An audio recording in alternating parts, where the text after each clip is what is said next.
قرآن پاک کے متعلق ارشاد فرمایا گیا وقال الرسول، اور حضور نبی کریم علیہ الصلوۃ والسلام نے عرض کی اللہ کی بارگاہ میں کہ یا ربی، اے میرے پروردگار، ان قوم اتخذوا ھذا القرآن مہجورا، اے میرے رب، میری قوم نے اس قرآن پاک کو چھوڑ دیا ہے۔ اور اللہ کی بارگاہ میں حضور علیہ الصلوۃ والسلام نے یہ شکایت فرمائی اور عرض کی، اور اس کو سورہ الفرقان کی آیت نمبر 30 میں اللہ تبارک و تعالی نے بیان فرمایا۔ اس آیہ کریمہ کا بنیادی طور پر شان نزول یہ ہے کہ حضور صلی اللہ علیہ وآلہ وسلم پر جب قرآن پاک نازل ہونا شروع ہوا، اب یہ وہ موقع تھا جب آپ نے نبوت کا اعلان بھی فرمایا۔ اہل مکہ، خاندان قریش کے بڑے بڑے لوگ، آپ کے عزیز و اقارب میں سے بہت سارے لوگ وہ آپ کی مخالفت کرنے لگے۔ ادھر سے اللہ تعالیٰ کا کلام نازل ہوتا اور وہ الزام لگا دیتے کہ یہ تو من گھڑت باتیں ہیں، کوئی ان کو جادو ٹونے سے تعبیر کرتے اور قرآن پاک کے حوالے سے طرح طرح کی باتیں کرتے۔ تو اللہ کی بارگاہ میں حضور علیہ الصلوۃ والسلام نے عرض کی کہ اے میرے پروردگار، میری قوم نے اس قرآن عزیز کو چھوڑنے کے قابل بنا دیا ہے کہ انہوں نے اس کو ترک کر دیا ہے اور اس کو کلام الہی ماننے کے لیے ہی تیار نہیں۔ اور پھر دوسری تفسیر اس آیہ کریمہ کی یہ کہ قرآن پاک بنیادی طور پر ایک صحیفہ ہدایت ہے، راہبری، رہنمائی انسان کی، نہ صرف اس دنیا کی بلکہ اس دنیا کے بعد کے آنے والے احوال و واقعات ہمارے کے ساتھ کیا پیش آئیں گے ان کو بھی بیان فرماتا ہے۔ ایک مکمل ضابطہ حیات ہے، ایک کمپلیٹ کوڈ آف لائف ہے۔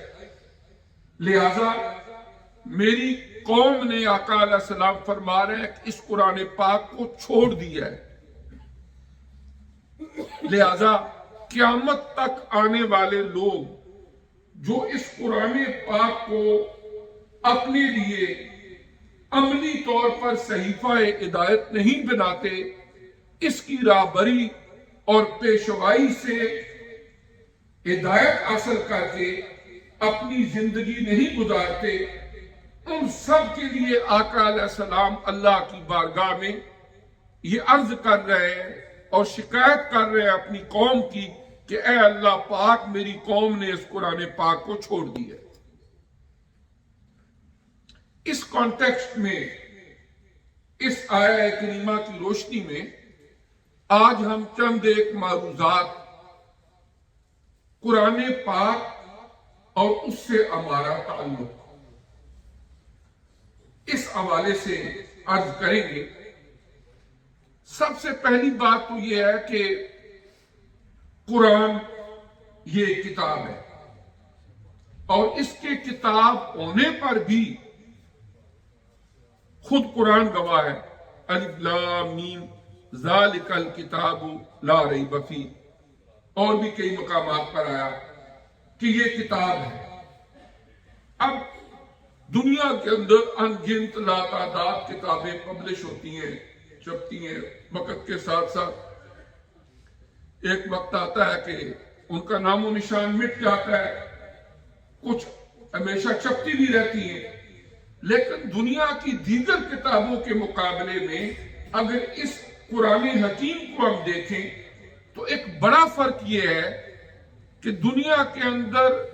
جو الہامی آسمانی کتابیں نازل ہوئیں ان سمیت کسی کتاب کی حفاظت کی ذمہ داری اللہ نے اپنے ذمہ نہیں لی۔ اللہ نے اپنے ذمہ داری نہیں لی کہ کسی بھی کتاب کی میں حفاظت فرماؤں گا، ہم حفاظت فرمائیں گے، لیکن قرآن پاک کے بارے میں اللہ نے فرمایا اِنَّا نَحْنُ نَزَّلْنَا الذِّكْرَ وَإِنَّا لَهُ لَحَافِظُونَ، اس قرآن عزیز کو نازل کرنے والے بھی ہم ہیں، اور پھر اس کو محفوظ رکھنے کی ذمہ داری بھی ہمارے ذمہ۔ آپ اگر پچھلی 14.5-15 صدیوں کا جائزہ لیں، کئی ادوار ایسے آئے کہ مسلمان انتہائی مظلومیت اور غلامی کی زندگی گزار رہے تھے، اور ہمیشہ سے ایک بات آپ کو نظر آئے گی کہ طاغوتی طاقتیں، اسلام دشمن طاقتیں، وہ دو چیزوں کو ٹارگٹ کرتی ہیں کہ اگر ان سے تعلق ایک مسلمان کی انفرادی زندگی اور اجتماعی زندگی سے کٹ جائے تو پھر ہم کامیاب ہیں۔ اس کا مطلب کہ ہم نے انہیں دین سے دور کر دیا۔ وہ دو کون سے ٹارگٹ ہیں؟ ایک حضور نبی کریم صلی اللہ علیہ وآلہ وسلم سے محبت اور عشق کا تعلق، اور آپ کی اطاعت و فرما برداری، اتباع، اور نمبر 2 قرآن پاک۔ اگر آپ ماضی قریب میں دیکھیں کہ اسلام دشمنوں نے جتنے بھی حربے استعمال کیے وہ ان دونوں چیزوں کے بارے میں۔ کہیں پر آپ دیکھیں گے کہ فلاں جگہ جی قرآن کو نظر آتش کر رہے ہیں، قرآن کی توہین کر رہے ہیں کہ ہم ان کو پریشان کریں، یا دنیا میں قرآن کی نعوذ باللہ کی توہین کر کے ہم یہ ثابت کریں کہ یہ قرآن پاک تو اللہ کا کلام نہیں ہے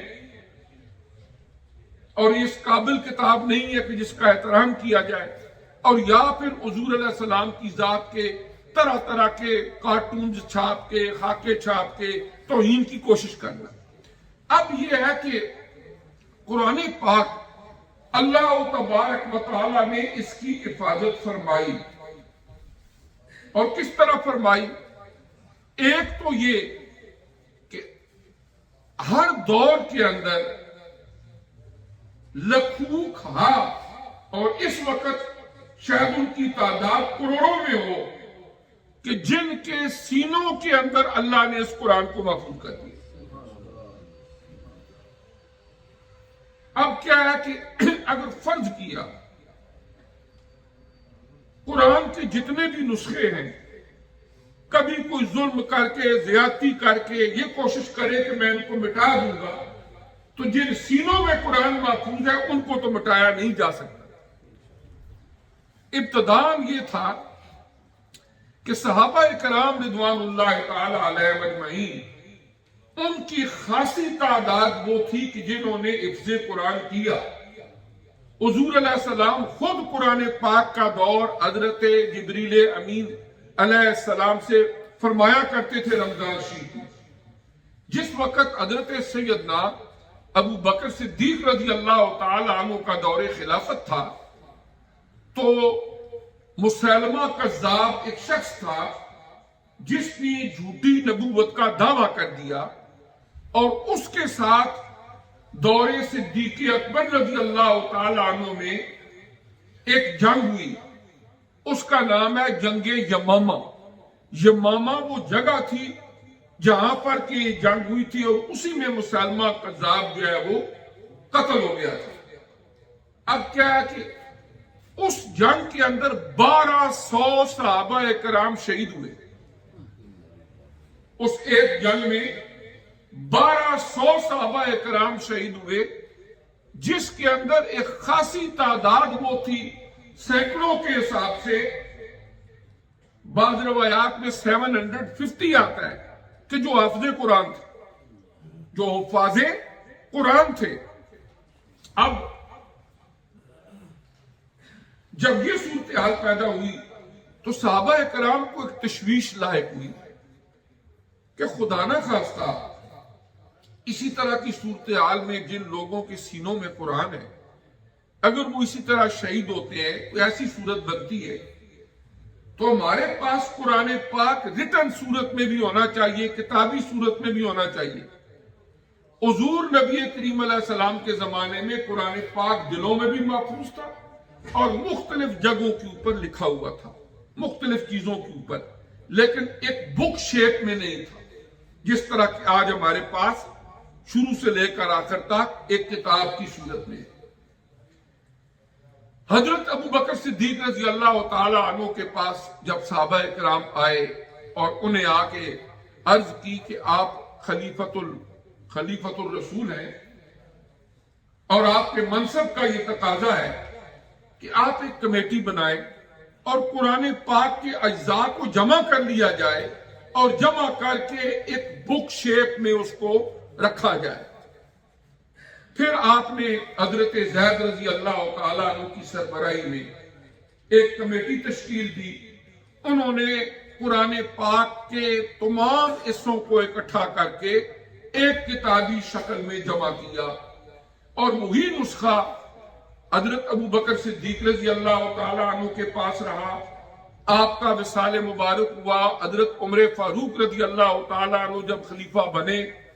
آپ کے پاس وہ نسخہ رہا۔ جب آپ کی شہادت ہوئی وہی نسخہ جو ہے وہ حضرت سیدہ حفصہ ام المومنین حضور علیہ السلام کی زوجہ محترمہ اور حضرت عمر فاروق رضی اللہ تعالی عنہ کی صاحبزادی ان کے پاس رہا، وہی قرآن کا نسخہ۔ پھر جب آپ کی شہادت ہوئی تو آپ کی حضرت عمر فاروق رضی اللہ تعالیٰ عنہ کی حضرت حفصہ رضی اللہ تعالیٰ عنہ کے پاس وہ نسخہ موجود تھا۔ حضرت عثمان غنی رضی اللہ تعالیٰ عنہ آپ خلیفۃ المومنین بنے۔ اب اس وقت حالات ایسے پیدا ہوئے جب اسلامی سلطنت پھیل گئی دور دراز علاقوں تک۔ اب کیا ہوا کہ جو کوئی بھی لینگویج ہے ہر علاقے کا ایکسنٹ ڈیفرنٹ ہوتا ہے۔ مثلا آپ کوئی بھی علاقہ دیکھ لیں، جو لوگ پنجابی بولنے والے ہیں، اگر آپ مختلف علاقوں کے اندر جاؤ گے تو وہاں کا ایکسنٹ ڈیفرنٹ ہوگا، آپ اس بولی سے اندازہ لگا سکیں گے یہ بندہ فلاں علاقے کا ہو سکتا ہے۔ اسی طرح عربک لینگویج جو ہے اس کا ایکسنٹ بھی ڈیفرنٹ تھا۔ اب حضرت عثمان غنی رضی اللہ تعالی عنہ نے جب دیکھا مثلا کچھ قبیلے تھے وہ پڑھتے تھے تعلمون، کہیں پر اس کو تعلمون پڑھا جاتا تھا، اسی طرح زبر زیر کی مختلف قسم کی جو ایکسنٹ تھا وہ ڈیفرنٹ تھا۔ اب مختلف قبائل نے اپنے اپنے انداز میں اپنی اپنی طرز پر پڑھنا شروع کر دیا۔ حضرت عثمان غنی رضی اللہ تعالیٰ نے جب یہ صورتحال دیکھی تو آپ نے سوچا کہ اگر یہی صورت رہی تو آنے والے وقتوں میں ہر علاقے کا اپنا قرآن بن جائے گا، لہذا آپ نے حضرت حفصہ رضی اللہ تعالی عنہ کے پاس ام المومنین کے پاس جو نسخہ موجود تھا اس کو منگوایا اور پھر پورے ملک کے اندر وہ ایک نسخہ رائج فرما دیا کہ اسی طرح اس قرآن پاک کو پڑھا جائے گا جس طرح نبی کریم علیہ السلام کے زمانے میں پڑھا جاتا تھا، حفاظ نے حفظ کیا تھا اسی طرح۔ اسی لیے حضرت عثمان غنی رضی اللہ تعالی عنہ کا ایک لقب ہے جامع القرآن، کہ آپ پوری امت کو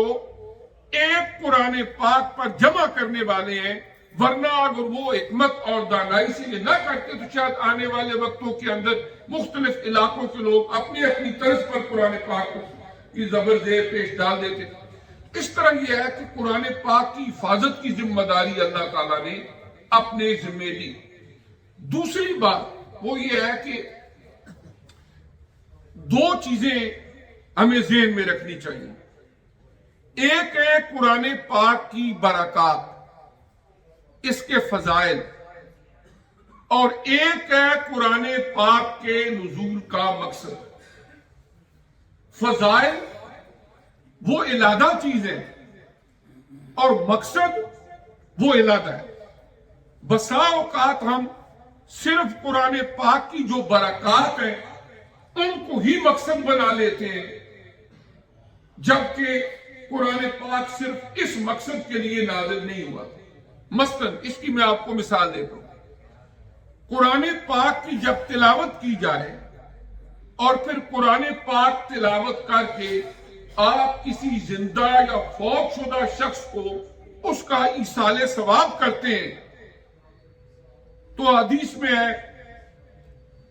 قرآن پاک میں اللہ پاک نے ہمیں حکم فرمایا ہے، ربنا اغفر لنا ولاخواننا الذین سبقونا بالایمان، اے اللہ پاک ہمیں بخش دے، ہمارے وہ بھائی جو ایمان کی حالت میں دنیا سے چلے گئے ان کو بخش دے۔ تو جو دنیا سے ایمان کی حالت میں چلے گئے ان کے لیے قرآن پڑھ کے آپ دعا کرتے ہیں، اپنے لیے کرتے ہیں تو قرآن پاک کا ثواب پہنچتا ہے۔ لیکن قرآن کے نزول کا ہرگز یہ مقصد نہیں ہے کہ آپ اس کو صرف ایصال ثواب کے لیے رکھ لیں کہ چلو کوئی فوت ہوگا اس وقت پڑھیں گے کہ فلاں کو ثواب پہنچانا ہے۔ یہ فضیلت ہے، یہ برکت ہے قرآن کی، لیکن قرآن کے نزول کا مقصد یہ نہیں۔ اگر آپ قرآن پاک اپنے گھر میں رکھتے ہیں تو قرآن پاک کا گھر میں ہونا بھی ایک برکت ہے۔ اگر ایک آدمی محبت اور پیار سے قرآن پاک کو صرف دیکھ رہا ہے کہ یہ اللہ کا کلام ہے تو قرآن پاک کو دیکھنے کا بھی ایک اپنا ثواب ہے۔ اب یہ ساری کی ساری چیزیں قرآن پاک کے فضائل ہیں، برکات ہیں، لیکن قرآن پاک نے جو مقصد بیان فرمایا ہے وہ ہے کہ یہ ہدی للمتقین، یہ متقی لوگوں کے لیے ہدایت ہے۔ اللہ نے اس کو صحیفہ ہدایت بنایا اور پھر اللہ تبارک و تعالی نے اس دنیا کی زندگی کے اندر ہمیں رہنے کے لیے اور پھر جب آنکھیں بند ہوں گی، روح ہمارے جسم سے پرواز کر جائے گی، قبر حشر کی منزلیں ہم طے کریں گے، اس وقت کے احوال و واقعات کو بھی بیان فرمایا۔ اور اللہ تبارک و تعالی نے ایک ہماری ہدایت اور راہبری کے لیے سابقہ قوموں کے واقعات کو، حالات کو بیان فرمایا، کیونکہ انسانی فطرت ہے کہ جب اس کو کوئی مثال دے کر بات سمجھائی جائے تو سمجھ جلدی آتی ہے۔ حالانکہ جو لوگ اللہ تعالیٰ کے نبیوں کے دشمن تھے ان کے نام قرآن میں ذکر کرنے کا کیا مقصد ہو سکتا تھا؟ صرف یہی کہ آنے والی انسانیت کے لیے ان کے احوال و واقعات باعث عبرت ہوں، اور کچھ واقعات وہ ہیں جو نیک لوگوں کے واقعات ہیں تاکہ یہ ان کے لیے ایک سبق ہو، ایک درس ہو، اور وہ ان کی اتباع کرے، ان کی پیروی کرے،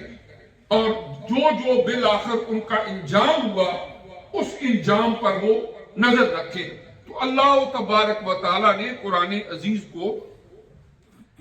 مقصد کے طور پر بار بار قرآن میں بیان فرمایا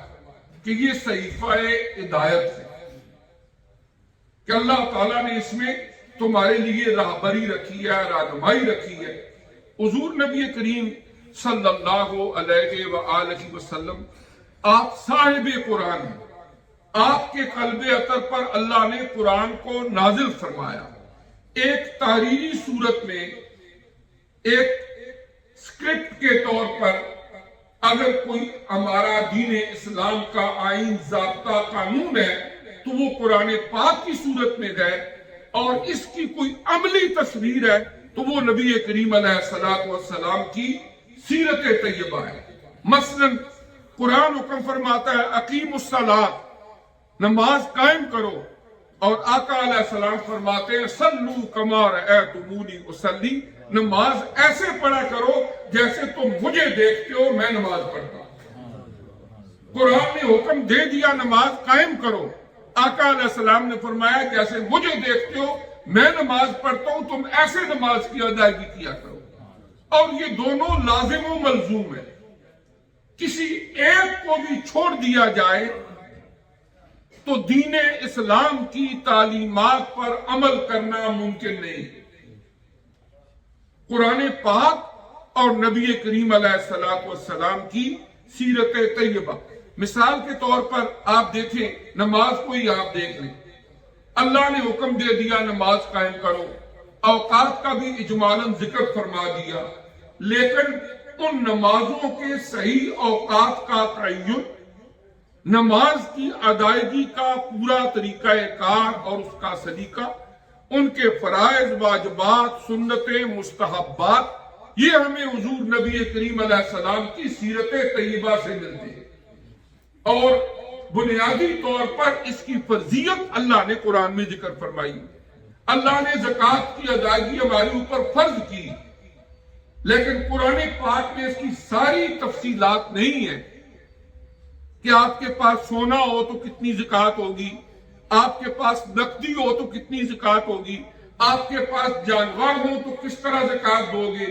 آپ کی جو فصلیں ہوتی ہیں زرعی زمینوں کی، ان پر کیسے عشر اور زکوٰۃ کا حکم لاگو ہوگا۔ یہ ساری کی ساری چیزیں حضور نبی کریم صلی اللہ علیہ وآلہ وسلم نے قرآن عزیز کی ان آیات کی تشریح، تفسیر بیان فرمائی۔ اور اس طرح یہ ہے کہ قرآن پاک اس کے ساتھ حضرت علامہ اقبال رحمۃ اللہ نے فرمایا تھا، گر تو میخائی مسلمان زیستن نیست ممکن جز بقرآن زیستن، کہ اگر تو مسلمان بن کے زندہ رہنا چاہتا ہے تو اگر تیرا تعلق قرآن سے کٹا ہوا ہے تو پھر قطعاً ممکن نہیں کہ تو مسلمان والی زندگی گزار سکے، اس لیے کہ اس کا جو سلیبس ہے، اس کا جو نصاب ہے زندگی کا، وہ تو قرآن پاک ہے، اور اللہ تبارک و تعالیٰ نے ایک ایک بات کو کھول کے اس کے اندر بیان